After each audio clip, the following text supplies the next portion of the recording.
So, hello guys, welcome to La Esquina del Movimiento, the corner of movement, and I'm here today with Silke Bode. We're gonna have some rosemary tea, and we're gonna talk about yoga.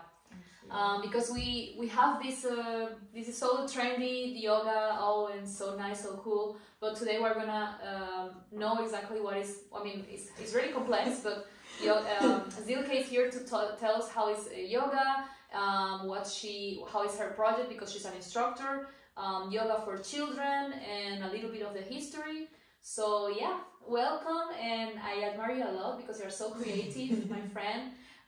She has her instructor thing here in Berlin, her instructor program, and yes, so thanks Silke for being here and to welcome in your house. and yeah, so tell us what is yoga, what is yoga for you, and a little bit about the history as well. Yeah, so I love this question, and it's also very complicated because yoga is like so much. So I feel like here, like especially like kind of like in the Western world, when we think about yoga, we always think right away about the movement, and sometimes we feel like a bit intimidated because we think it's like doing all these crazy poses and being super flexible, and half of the people are like, I'm not flexible enough, I don't have the strength. But basically, I mean, yoga, of course, it's also the movement, but there are different types of movement. You can have like very heavy or very gentle. Maybe yeah, we'll talk a bit more about this later. But there's also the aspect of breathing, like to learn how to use your breath and to regulate your breath. There's meditation. There's like philosophy. There's a big philosophy. Like it's very vast, and it basically helps us to navigate our life. Okay. And then so on the history, so yoga is like at least 5,000 years old. Okay. And I think if I remember correctly, we know this because there were some like drawings of something like archaeological findings where they see people in this kind of meditation position or something. I hope I remember correctly. Yeah, it was like this also with Qigong. They found the positions and so on. And and then like yoga is so complex because what like I mean, traditionally it was like very spiritual, and I mean I think it still is very spiritual, but it was a lot like focused on meditation. But there are different paths of yoga. For example, there's karma yoga, which is like doing the right action without being attached to the result. Okay. So doing something and not expecting for I mean it's like it's like very complex now, because like we can also talk like half an hour about karma, but I don't feel like I'm an expert on this. But yeah, it's basically doing the right thing and having like an ethical life.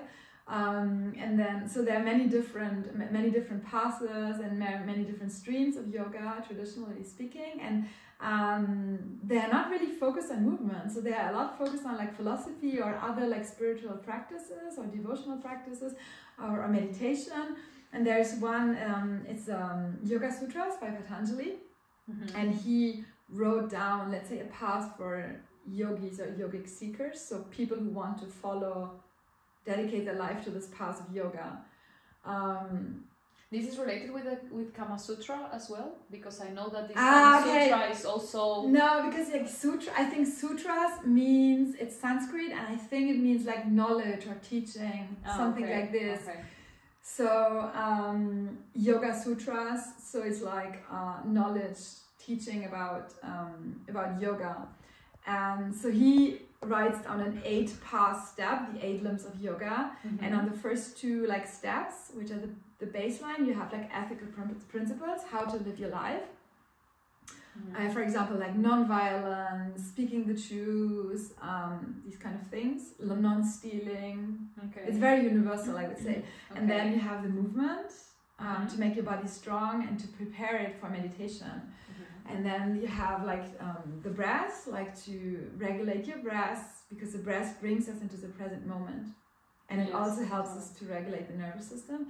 And then you have concentration, meditation, and ultimately Samadhi, which you could say like spiritual enlightenment or realization of your true nature, or maybe just feeling like your true self and feeling how you're connected to everything, and that we are not separate, but we are connected to the world around us. And this is also very relative, because people can reach this by several years, by 10 years. Many lifetimes. Many lifetimes, and there are people that can achieve it in 3 years. I have read something about it, about when you are in these meditation practices. So it depends on the person, and also tell us a bit, what is the goal of yoga? You say that it's like as a spiritual, to be in harmony, but what is the ultimate goal of yoga? I would say that it can also be very personal, because I mean, in this like yoga sutras, in this 8-path step, the goal is samadhi, this kind of like spiritual enlightenment. But I would say it also depends on our life, because we all have different life journeys. So I think we don't have, in order to practice yoga, we don't have to put, and it would even be counterproductive to say, I want to be enlightenment, but maybe my goal in yoga is just to be in touch with myself, or it's just to find peace within myself, and then be able to live more in harmony with other people. So I think the goal of yoga, I think it can also be very personal. And how did it change your life before yoga and after yoga? And how was your motivation to become an instructor? Okay, I would say that yoga, during the pandemic, yoga saved my life. Okay. Because, I had a stressful career, and I went through I broke up a relationship of many years just before the lockdown in Paris, and I was alone. Me too. Oh. I was alone, and it was so hard, and the person I wanted to marry just moved out, this kind of thing, so it was like a real crisis. And then I started to do yoga like every day, and I would say it saved my life. It reduced my anxiety, it gave me this feeling of being calm. It helped me to go through all this. I feel like for me, it's like, and in the beginning it was very physical. I just wanted to get rid of back pain, and then I just wanted to be less anxious. And then gradually it evolved to now I like yoga because I feel it very spiritual for me, and it helps me to get in touch with my inner nature. But initially it was just, I want to have less back pain. Yeah. And then now you are managed to be more calmer instead of just the physical part. Yeah. Okay. Exactly. So now I'm also more attracted to say calmer forms of yoga, which are more turning inward. But I feel like it's a journey, so it's also totally fine if you just want to have no back pain. That's fine. That's exactly. How you start. This is how I started, and not everyone has to do the same journey. Exactly. Yeah. Right. Yeah. Of course. Everyone has their path, and for my case, I was doing yoga, but it was causing me pain, chronic pain, because it's what I was suffering from. And then I decided to do Qigong, which is a practice that is very similar to yoga in the sense that it also involves movement and meditation, but it's from the Chinese. Yoga is from the Indians, or from the Hinduism, right? And they are very similar, but Qigong is also very good for nervous system and for people that are, let's say, in the third age, which was more or less how my body was. And then now I'm doing Qigong with the old people, and I'm also becoming an instructor. So it's the philosophy is really similar. The idea is to be calm, and this has completely changed my life as well, because I was very hyper, and I was always addicted to do many things, and now I find the time to just breathe and be connected with my body. And it's like a daily practice that never ends, because I'm very hyper. It's like a brain that never stops.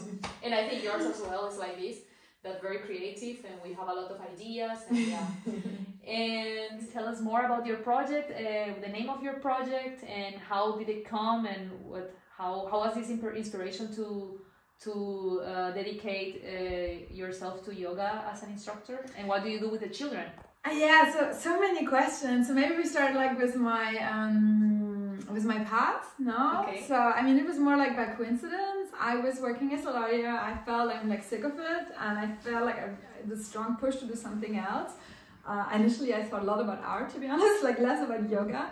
But then I just went to a yoga retreat in 2021 in the summer in a beautiful place in Spain called Lila. It's a really good retreat. Okay. And when I was there was also a teacher training going on.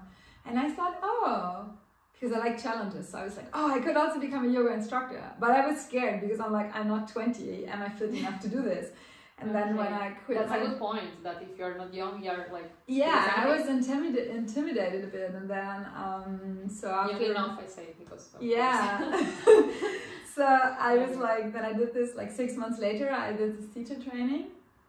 And then a few months later, I was in Costa Rica, like traveling. And also kind of by coincidence, I ended up doing an advanced teacher training, which I hadn't planned. And it was in a beautiful place in Cabuya in Costa Rica. Wow. It's called Costa Yoga School. And we were a small group, and it was so nice because my teacher, her name is Mandy Lawson, and she was like so good because she encouraged us also to find our own voice as a teacher.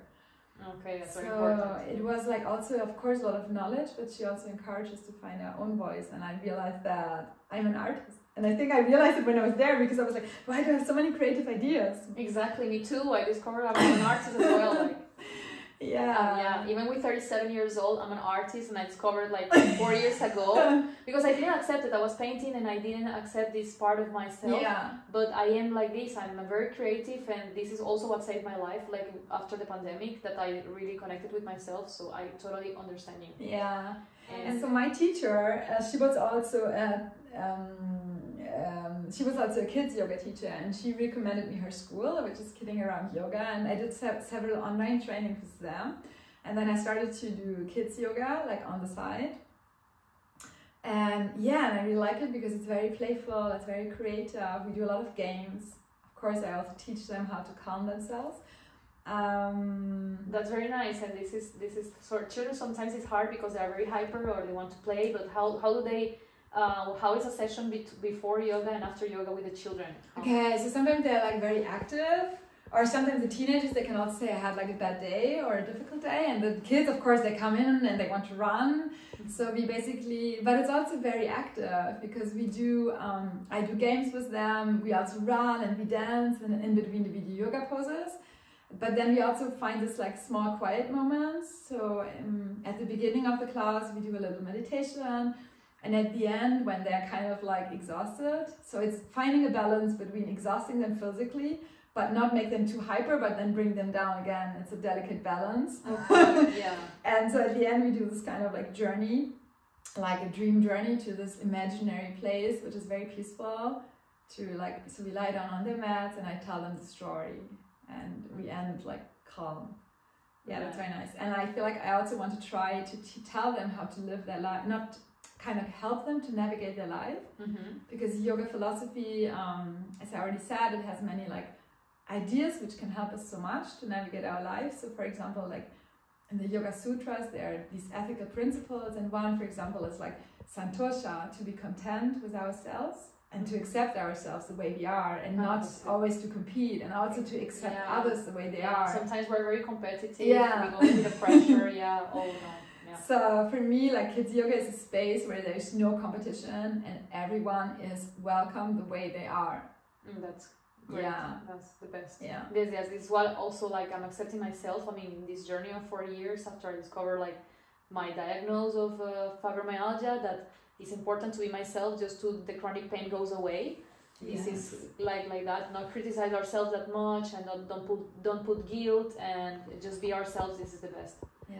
So yeah, and then the name is Magic Arts, right? Yeah, so the name is like, it means Magic Yoga Arts.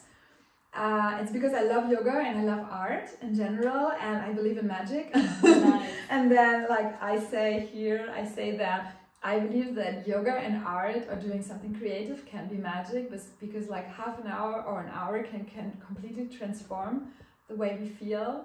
Yeah. We feel within ourselves, we can get into a flow, we can get out of like our thinking and all our troubles. And also it changes when we change the way we feel inside. It also transforms the way we connect to other people and to the world around us. And this is what I want to share.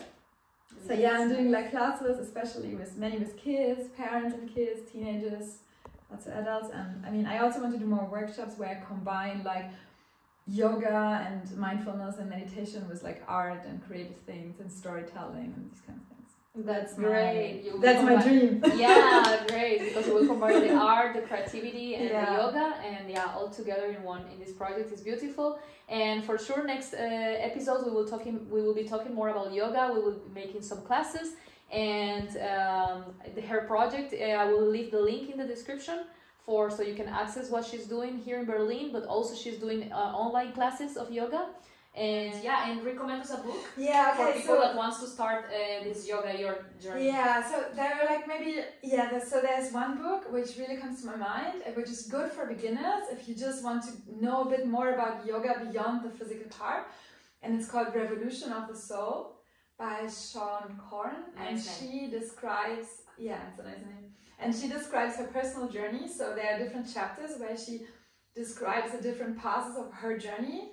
But then she also explains yoga philosophy and gives some context, but in very simple words. Yeah, more adapted to the modern life, let's say. Yeah, exactly. Okay, and then for those, if you want to get deeper into it, like for example, I'm reading this book now, which is called, it's a Bhagavad Gita. It's like an interpretation of the Bhagavad Gita, and it explains it. But I feel like this kind of book, there are many books, but this one, it explains it in very simple terms for people who are not familiar with the Indian culture.